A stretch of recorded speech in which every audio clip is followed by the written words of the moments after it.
এক দেশে ছিল একটি ছোট্ট পাখি, নাম তার সালিমা।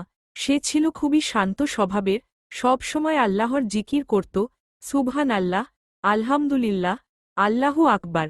একদিন গরমে জঙ্গল প্রায় শুকিয়ে গেল, খাবার পানি নেই, খাদ্যও দুর্লভ। বড় বড় পশুরাও ছুটে পালাল, কিন্তু সালিমা কোথাও যায়নি। সে একটি গাছের ডালে বসে শুধু দোয়া করল, হে আল্লাহ, তুমিই রিজিক দানকারী, আমি তোমার উপর ভরসা করি। অনেক পাখি তাকে বলল, তুই বোকার মতো এখানে বসে আছিস, চল নদীর কাছে যাই।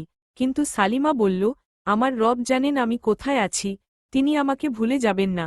3 দিন পর হঠাৎ এক মেঘলা দিন এলো, বৃষ্টি নামল, গাছগুলো আবার সবুজ হয়ে উঠল। গাছের গায়ে লেগে থাকা পানি থেকে সালিমা খেয়ে নিল, পাশের এক শুকনো গাছেও ফল ধরল। সেই ফল ছিল শুধু সালিমার নাগালের মধ্যে। বড় পাখিরা এসে অবাক হয়ে বলল, আরে, এটা কিভাবে সম্ভব?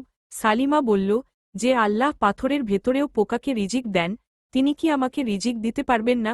সব পাখি তখন মিলে বলে উঠল, লা ইলাহা ইল্লাল্লাহ।